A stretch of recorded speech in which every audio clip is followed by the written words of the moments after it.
hari ini senang banget ya kita semua bisa melaksanakan webinar yang bertemakan Healthy Eating, Safe Activity, and Trending Sport Lifestyle.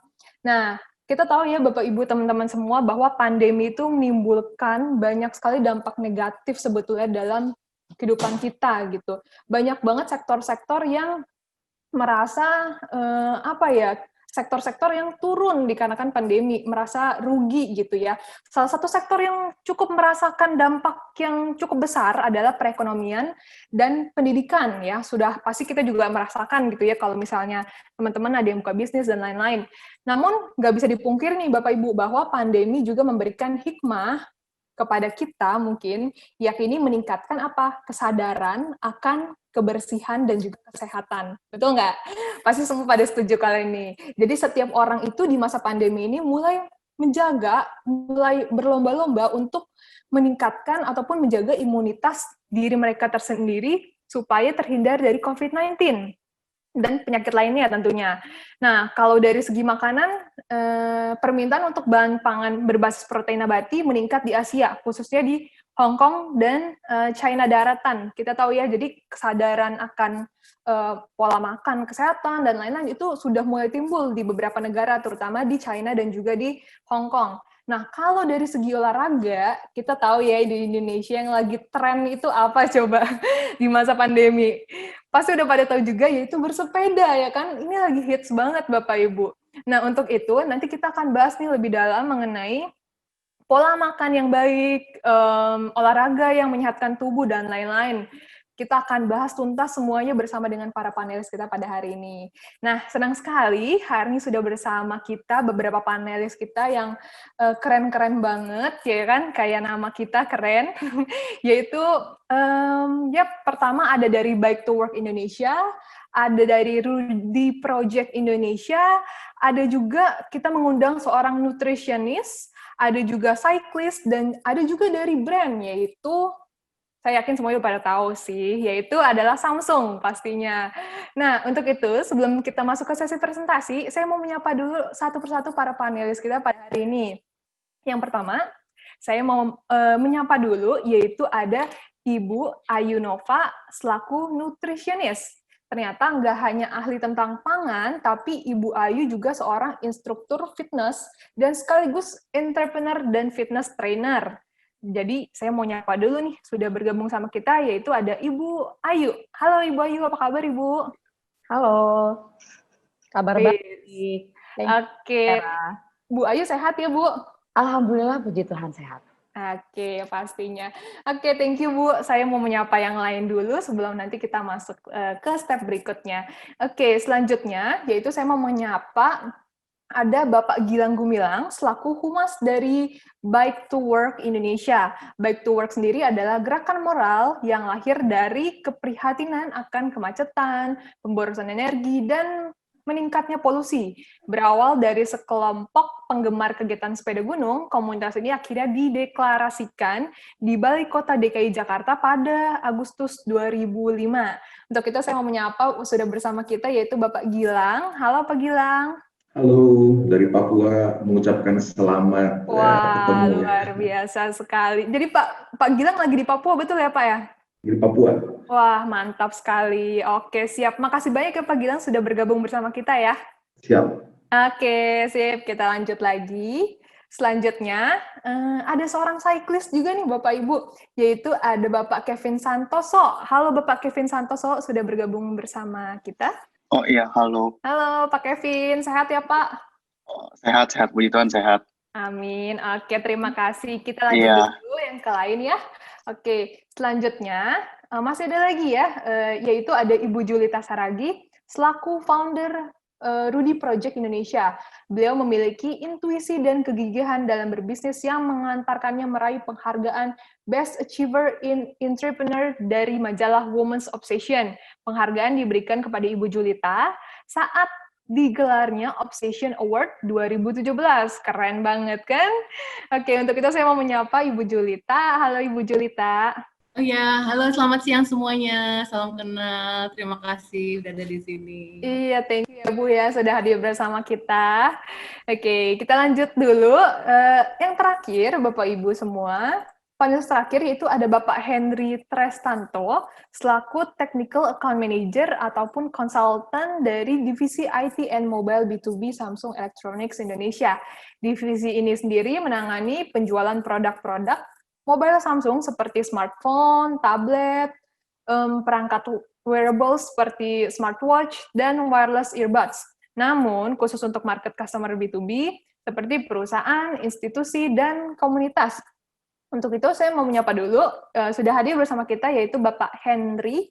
Halo Pak Henry, apa kabar? Halo, selamat siang. Ya, halo, Terima selamat kasih siang buat Pak. kesempatannya bisa hadir di sini.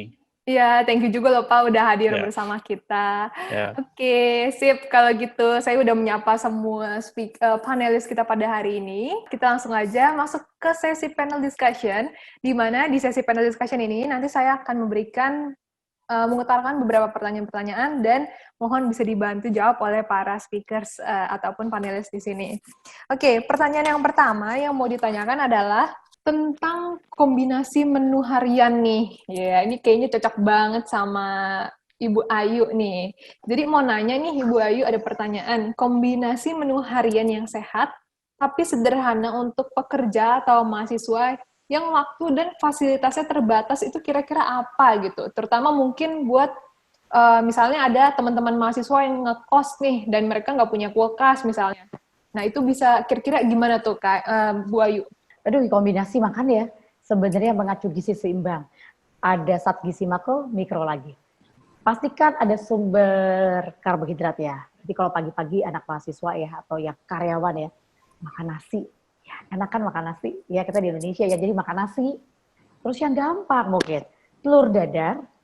Nah, ada tempe atau tahu, kemudian ada sayur, dan tambahkan lagi satu pisang atau semangkok pepaya potong atau satu jeruk, dan jangan lupa air putih. Itu udah kombinasi yang paling sederhana ya. Saya pikir silahkan saja disesuaikan dengan kondisi, disesuaikan dengan kesukaan, tapi mengacu kepada gizi seimbang.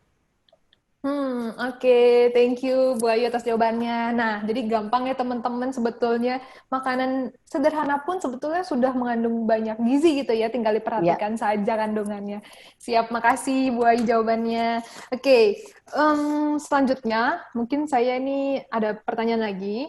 Bagaimana sih Bapak Ibu di sini melihat tren bersepeda pasca pandemi? Apakah mungkin nanti setelah pasca pandemi ini masih akan seramai sekarang atau enggak kira-kira? Nah, saya mungkin mau bertanya dulu ke mungkin dari Pak Kevin. Kalau menurut saya sih kan ya sepeda ini apalagi udah ada ada Bike to Work Indonesia kan. Itu yang udah bukan kayak dari zaman sekarang aja sepeda, cuman sekarang pandemi jadi semua orang bersepeda. Nah, menurut saya sebagai pengguna sepeda pun pasti untuk kedepannya pasti sepeda ini nggak akan hilang. Kenapa? Ya karena satu, pasti orang mau sehat, kemudian ujung-ujungnya nanti pemerintah juga sekarang udah keluarin kayak mobil listrik, maksudnya udah lebih kayak mindset dari setiap manusia yang ada, kalau bisa kita hidup sehat dengan cara apa sih paling simpel, ya bike to work seperti itu sih. Jadi mau kapanpun ya tidak akan hilang sih menurut saya. Oke, thank you Pak Kevin atas tanggapannya.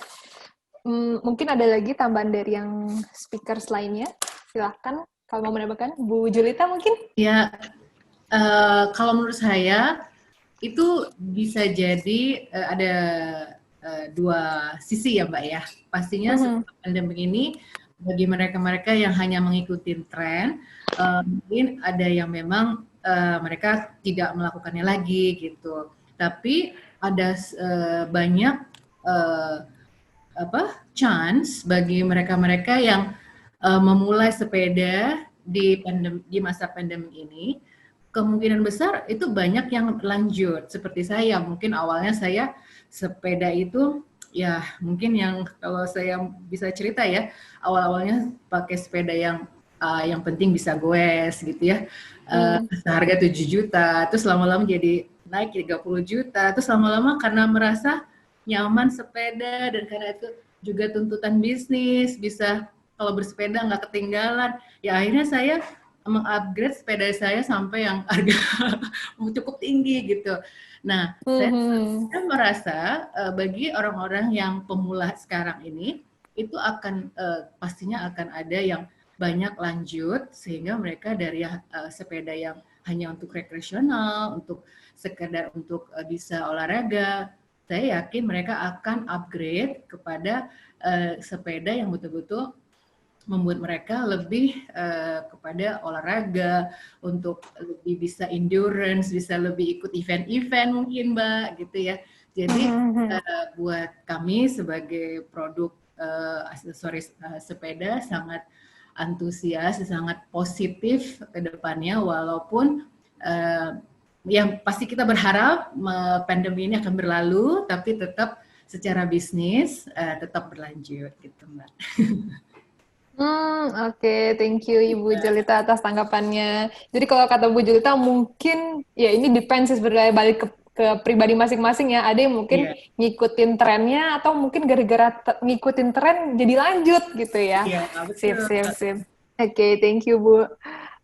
Lalu ada pertanyaan lagi. Yap, ini mau ditanyakan mungkin ini lebih ke Pak Kevin kali ya, soalnya ini lebih ke sepeda sih sebetulnya. Jadi pertanyaannya adalah, sebetulnya apa sih manfaat yang dirasakan setelah bersepeda gitu? Jadi kan mungkin kalau tadi belum dijelaskan secara lebih detail sekali ya, baru secara bersepeda yang baik seperti apa di masa pandemi. Nah, boleh nggak dijelasin kira-kira manfaat yang bisa dirasakan apa sih gitu? Dari selama bersepeda, manfaat yang paling saya rasakan adalah pertama itu badan masih lebih fresh. Karena kan ya kita berolahraga pasti akan lebih fresh. Kemudian kayak kalau saya pribadi kayak kalau saya nggak melakukan sebuah olahraga, contoh sepeda, saya akan malah jadi lemes, jadi kayak start the day kayak nggak poin. Jadi semangat kayak ya? Start the day saya harus berolahraga dulu.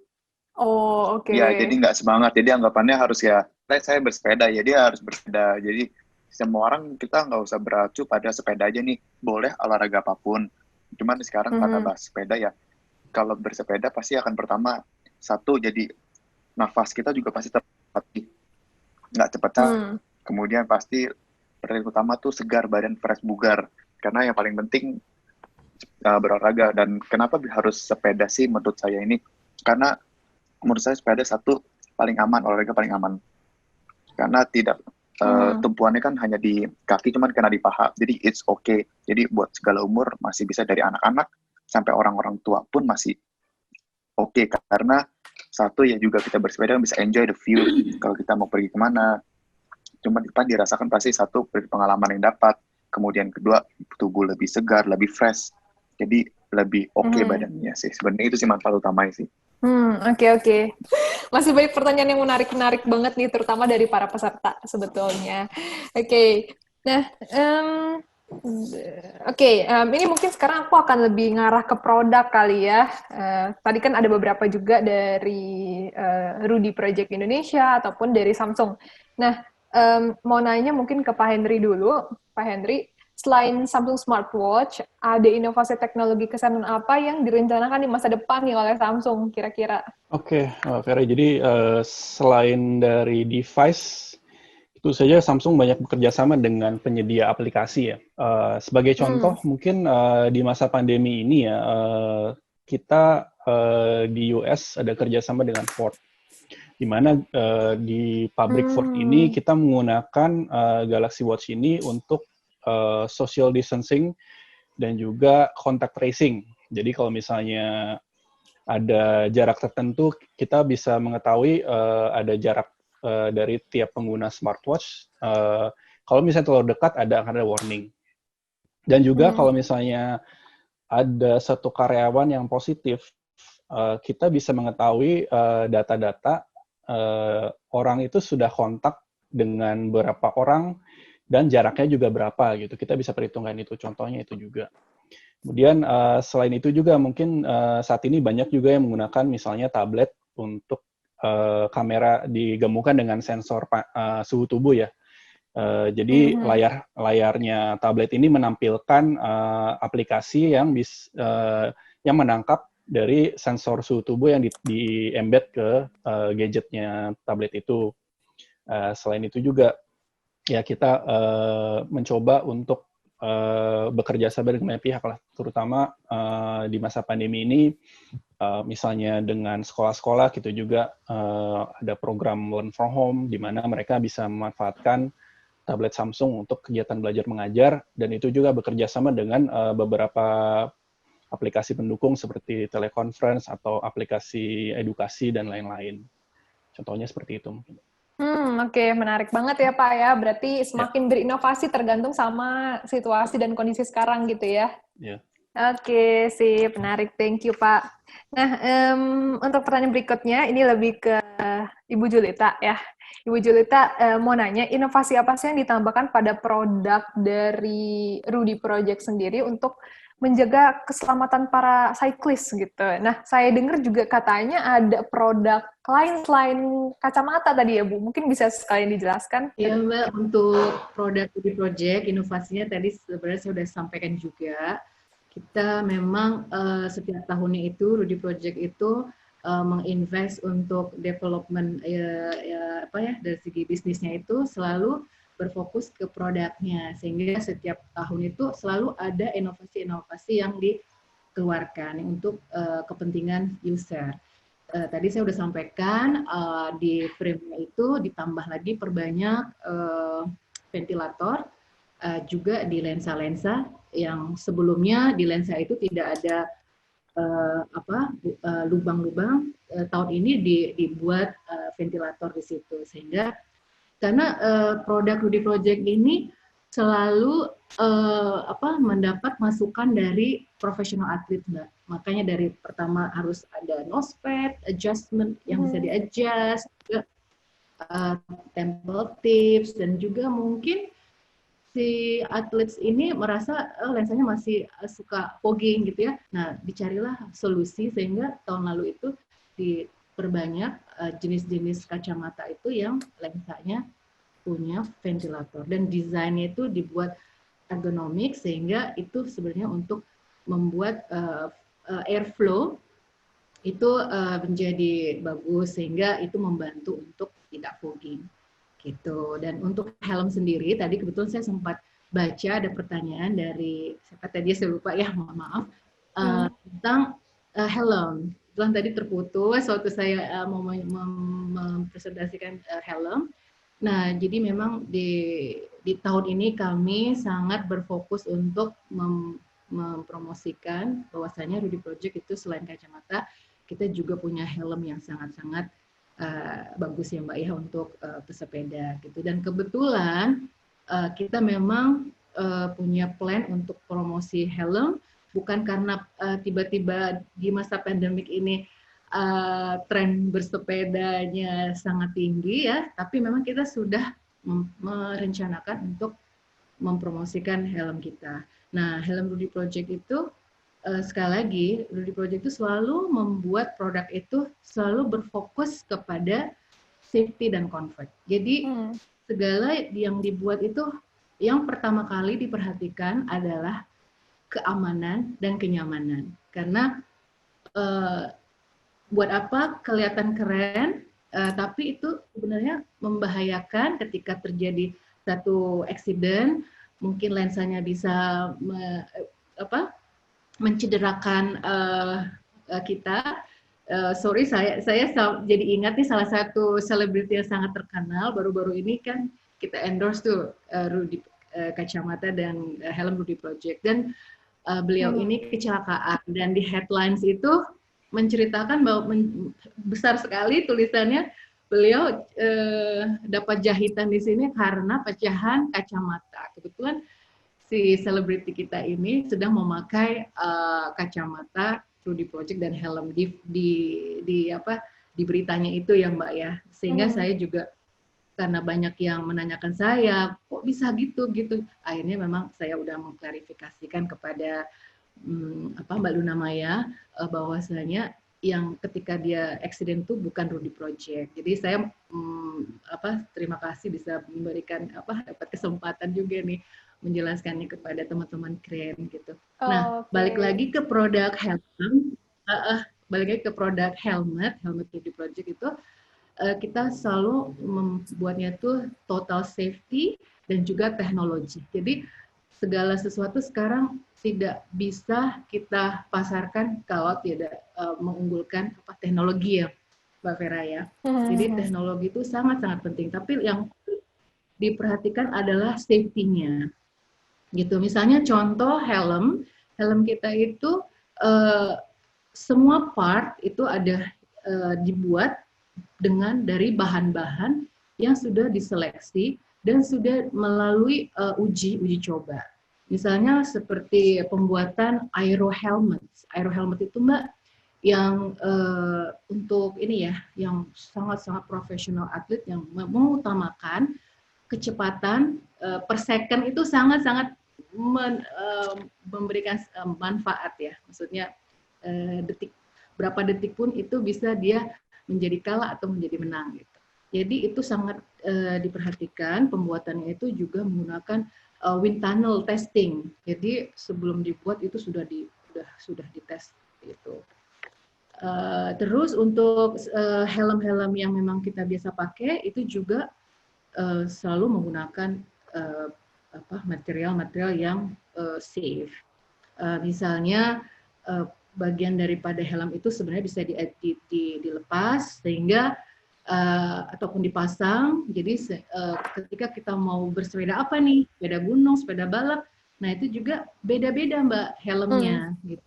Jadi memang nanti teman-teman yang pemula sepeda lama-lama juga akan paham kalau MTB itu helmnya seperti apa. Terus kalau road bike itu helmnya seperti apa. Kalau sepeda lipat itu kan lebih city bike ya, city bike itu helmnya seperti apa. Itu semua ada beda-bedanya.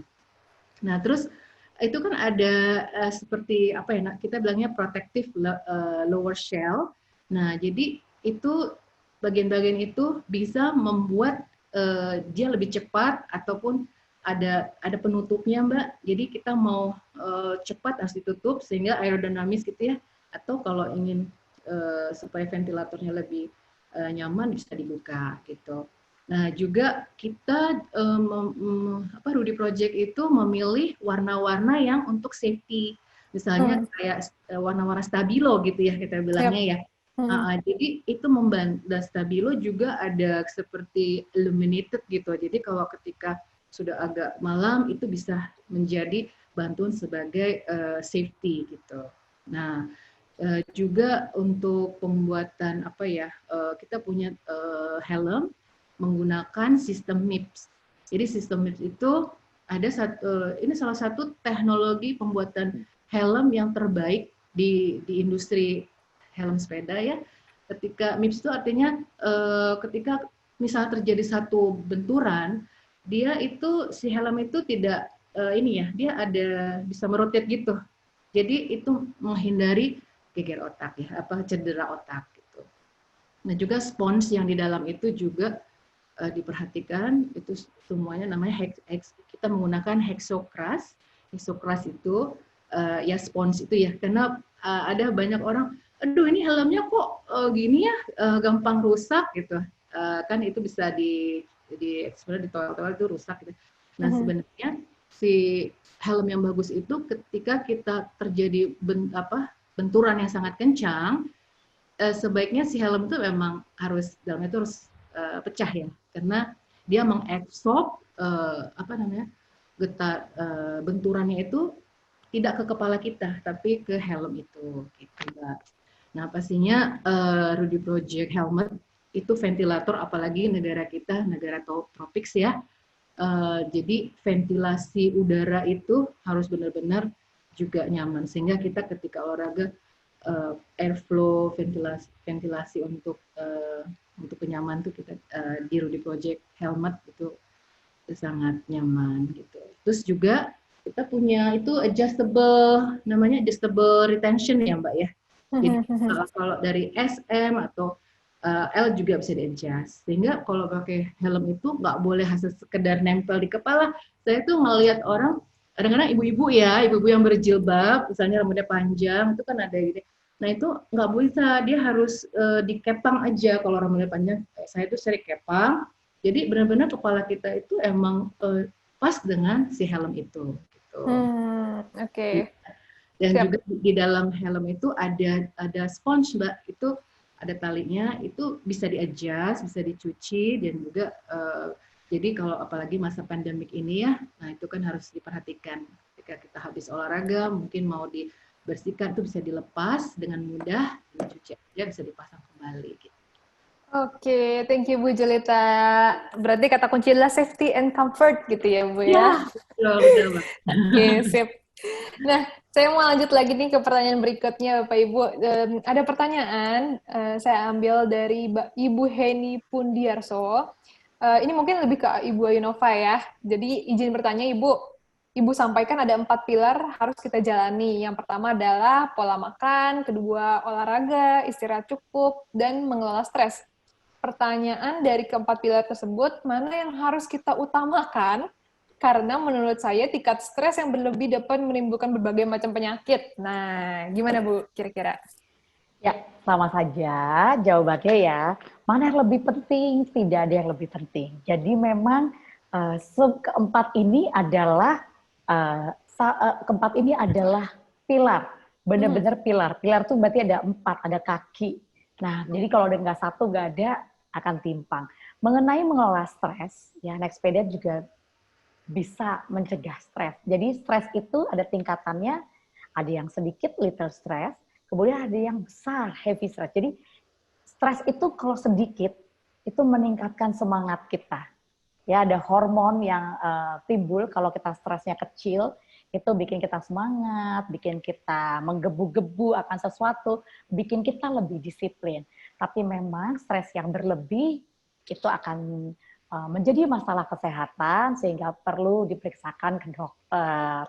Nah, kalau soal pola makan, tidur cukup, istirahat teratur, kemudian dengan olahraga, tentu saja mana yang didahulukan. Empat-empatnya. Tidak ada yang mana yang lebih penting, sama-sama. Seperti gini, lebih penting mandi atau sikat gigi? Susah ya dijawabnya. Ya, susah dijawab ya Ibu Heni ya. Jadi memang masing-masing diperlukan sama. Apakah dibutuhkan pakai helm atau pakai kacamata, Ibu Julia? Dua-duanya. Nah, dua-duanya dibutuhkan sama. Jadi sama aja ya. Kalau naik sepeda itu pasti bikin kita happy. Dia ada hormon bahagia yang ditimbulkan, endorfin, bikin kita semangat. Jadi sama, 4-nya diperlukan, pakai helm, pakai kacamata apa yang diperlukan, mana yang lebih penting, sama aja. Oke. Ya. Terima kasih Bu Ayunova untuk jawabannya. Sudah terjawab ya Bu Heni ya? Oke, selanjutnya, ini lebih ke Pak Kevin mungkin ya. Pak Kevin, ini ada yang bertanya dari Ibu Dela Widiati. Di tengah pandemi COVID-19 saat ini, eksistensi bersepeda semakin diminati berbagai transportasi sehari-hari dan menjadi trending sport lifestyle yang meningkatkan imun tubuh pada saat pandemi. Tetapi, malah sebagian orang percaya bersepeda sebelum makan atau pada saat perut kosong akan membakar lemak lebih cepat. Apa benar ya, Pak, kalau bersepeda lebih baik? Apa benar ya, Pak, bersepeda lebih baik pada saat perut kosong? Bagaimana tanggapan Bapak? Apakah memberikan dampak positif atau enggak? Nah, ini mungkin apa ya? Bisa diklarifikasi mungkin karena ada orang yang berpendapat seperti itu juga. Nah, kita nggak tahu juga nih benar atau enggak. Minta tolong, silakan Pak Kevin. Gini, kalau dari semua olahraga, kalau kita melakukan olahraga sebelum makan, pasti kita lebih burn calories itu lebih banyak. Kenapa? Yang dibakar itu lemak-lemak yang ada. Cuman kalau misalnya kita mau bersepeda, lebih baik kita makan sedikit aja, yang penting perutnya terisi. Seperti misalnya pagi, kita mau sepeda jam 6, kita makan telurnya 1 atau 2 butir, yang penting ada perut kita ada isi sedikit lah. Jadi yang penting kan pertama memang kita maunya burn calories, tapi kan kita konsumsinya makanan sedikit aja, yang penting ada perut terisi, baru kita bisa bakar kalori lebih banyak sih. Yang penting ada makanan masuk untuk energi kita bersepeda, itu aja sih yang paling penting. Kalau bisa, kalau misalnya memangnya kuat, nggak mau ada makanan yang masuk, biar cepat kurus mungkin begitu, ya oke, nggak apa-apa. Cuman kalau saya sih lebih tetap menyarankan makan dulu sedikit, karena itu bisa mengurangkan energi sebenarnya sih itu. Oke. Tetap Ini sama tetap halnya dengan olahraga ya, ya. Bu Ayunova ya? Boleh saya tambahkan? Boleh, silakan, Bu. Oke, ya. Baik untuk yang menanya ya. Jadi gini, pada saat kita bersepeda adalah bagian dari aktivitas fisik dan olahraga. Kita pisahkan aktivitas fisik dan olahraga. Aktivitas fisik jika bersepeda dijadikan sebagai kegiatan memang bike to work. Jadi memang aktivitas. Jadi bukan tujuannya berolahraga, walaupun di dalamnya pasti ada cardiovascular exercise yang terjadi. Ya, jadi teman-teman semua yang targetnya bersepeda ingin bakar lemak, ada triknya. Caranya memang tentu bisa tidak sarapan atau tidak makan sebelum bersepeda, karena kita yang mau dipakai sumber energinya adalah lemak. Namun tidak disarankan jika bersepeda adalah sebagai aktivitas bagian dari sehari-hari. Tentu saja kita harus, tubuh kita tuh punya ritme sirkadian. Jadi secara alami harus makan 3 kali sehari. Nah, mau bersepeda ataupun jenis olahraga lainnya, dilakukan tetap makan 1-2 jam sebelum beraktivitas olahraga. Namun goalnya lagi bersepeda tujuannya membakar lemak. Nah, tentu saja perut kosong itu akan lebih baik karena kenapa? Sumber energi yang dipakai saat kita beraktivitas, bersepeda atau olahraga lainnya yang dipakai adalah lemak. Kalau tujuannya mau turunkan kadar lemak tubuh ya, namun jadi aktivitas sehari-hari ya sebaiknya tetap sarapan, makan siang, makan malam, ada waktunya snacking time, silakan. Nah, apa yang dimakan? Balik lagi tadi ke gizi seimbang. Semoga membantu. Oke, baik Ibu Ayu atas jawabannya. Nah, sudah kejawab ya tadi teman-teman ya, jadi jangan salah mengartikan lagi gitu ya. Oke, nah Bapak Ibu teman-teman semua, sebelum kita berakhir, mungkin saya mau minta 1 atau 2 orang yang mau bertanya langsung. Kita langsung nanti dari aku langsung unmute. Mungkin ada yang mau bertanya, silakan langsung chat di chat box saya atau gimana gitu. Mau nanya langsung, jadi mungkin kalau misalnya chat agak kesulitan, silakan. Oh ya, ada ini Ibu Indah ya, sebentar. Ya, silakan Ibu Indah. Ya, selamat sore Kak. Ini saya mau menanyakan terkait aktivitas cycling gitu. Kalau misalkan untuk pertanyaan ini saya tujukan untuk baik nutrisionis maupun cyclistnya Bapak Kevin atau yang lain terkait jangka panjang itu apakah bagus gitu kalau sepeda dilaksanakan, dalam arti ini terkait, kok saya pernah dengar gitu tentang artikel kalau bersepeda dalam jangka waktu panjang itu akan memengaruhi kesuburan sperma untuk laki-laki seperti itu. Mohon maaf ya, apakah itu maksudnya seberapa ininya sih gitu harmfulnya gitu bagi, apakah memang itu benar atau sebagaimana gitu. Terima kasih. Silakan, boleh mungkin dari Pak Kevin. Gini, kalau memang saya pernah dengar sih kasus seperti itu. Cuman lebih baiknya gini aja, kalau melakukan aktivitas yang berlebihan pasti nggak bagus kan. Nah, kita lakukan aktivitas secukupnya saja ya, mungkin untuk yang laki-laki untuk kebugaran spermanya ya, mungkin kalau memang cukup ya udah secukupnya saja, jangan terlalu berlebihan karena segala sesuatu yang berlebihan akan berdampak buruk, itu aja sebenarnya. Kalau memang lebih detailnya mungkin Ibu Ayunova lebih ngerti, soalnya kan ini lebih nutrisi lah gitu maksudnya. Tapi memang saya pernah dengar kasus seperti itu kok. Cuman kalau saya nanggepinnya, jangan melakukan segala hal yang berlebihan, secukupnya saja. Karena kalau melakukan apapun yang baik berlebihan, pasti akan jadi buruk. Ya gitu kalau menurut saya. Oke, thank you Pak Kevin. Dari Bu Ayunova apa mau menambahkan atau cukup?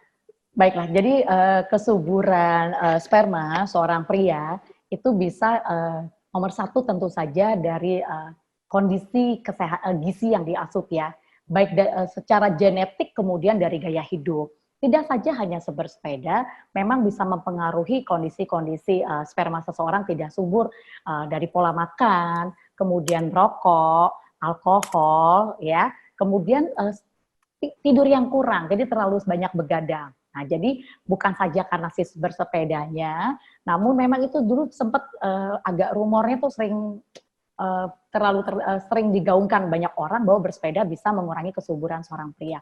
Namun sampai saat ini penelitiannya belum ada, jadi perhatikan sebagai gaya hidup secara keseluruhan. Demikian Bu Indah. Ya baik, terima kasih Bu dan Pak Kevin atas jawabannya. Oke, thank you. Nah, selanjutnya mungkin ada satu lagi. Silakan Ibu Dwi. Halo, selamat sore semuanya. Sore. Saya ingin bertanya tentang mengenai durasi bersepeda. Yang baik itu berapa jam ya, atau berapa menit? Itu aja. Oke. Terima kasih. Ya, silakan Pak Kevin. Pertanyaan baik tentang sepeda nih. Kalau ini sebenarnya depends setiap orang yang ada. Cuman kalau menurut saya idealnya secukupnya. Seminggu 3 kali cukup, dan intensitasnya paling lama 1,5 jam sampai 2 jam. Itu yang menurut saya udah paling ideal lah. Jadi nggak mesti tiap hari, nggak mesti kayak, yang paling penting misalnya Senin, Rabu, Jumat, Sabtu dan Minggu pilih salah satu, karena tubuh kita juga butuh rest day. Nanti kalau nggak rest, nanti tubuhnya, badannya sakit, nanti jadi mengganggu aktivitas yang lain. Seminggu 3 kali atau 4 kali, 1,5 jam sampai 2 jam. Itu paling idealnya sih. Itu karena saya lakuinnya seperti itu juga. Jadi sesuai dengan pengalaman ada, dan saya soalnya juga pernah coba setiap hari intensitas 2 jam, setelah hari ke-8 ke-9 capek sekali badannya. Kayak gitu. Oke, thank you Pak Kevin untuk jawabannya. Sip. Ada satu lagi, mungkin ini untuk Pak Henry ya. Ada pertanyaan untuk Samsung. Nah, ini dari Ibu Heni juga. Smartwatch Samsung dipakai untuk olahraga, apakah ada warranty accident-nya? Oke, untuk accidental itu sebenarnya kita Samsung ini punya 2 sih, antara warranty dan juga ada insurance. Cuma sayangnya untuk wearable seperti smartwatch ini memang kami saat ini belum ada program insurance-nya ya, jadi masih untuk smartphone dan tablet saja sih. Jadi kalau warranty itu lebih karena cacat pabrik lah kita bilang ya. Jadi kalau misalnya ada yang misalnya baterainya tiba-tiba nggak ngecas atau layarnya nggak bisa nyala dan lain sebagainya. Jadi itu bisa di-cover oleh warranty yang standarnya 1 tahun. Tapi kalau misalnya karena kesalahan pengguna itu memang butuh insurance namanya. Cuma mohon maaf saat ini memang belum ada insurance cover ya untuk smartwatch ini sih. Jadi masih standard warranty 1 tahun sih. Oke, siap. Thank you Pak Hendri untuk infonya. Ya, sip. Oke, karena waktu juga sudah sampai, untuk itu saya mau menutup panel discussion pada hari ini. Saya akan narik sebuah kesimpulan ya atas tadi diskusi kita dan presentasi, yaitu sebetulnya ada 4 pilar utama dalam mengatur gaya hidup sehat, yaitu mengatur pola makan, berolahraga, istirahat cukup, dan mengelola stres. Salah satu olahraga yang sedang populer dan bisa dicoba di masa pandemi adalah bersepeda. Meski begitu, dalam mengadopsi olahraga ini, sebaiknya tetap memperhatikan kondisi kesehatan pribadi, dan tentunya harus tetap menjaga keselamatan orang lain dengan memakai peralatan pelindung, serta mentaati aturan lalu lintas dan protokol kesehatan. Sip. Oke, dengan itu, Bapak Ibu, teman-teman semua, panel discussion kita akhiri sampai di sini.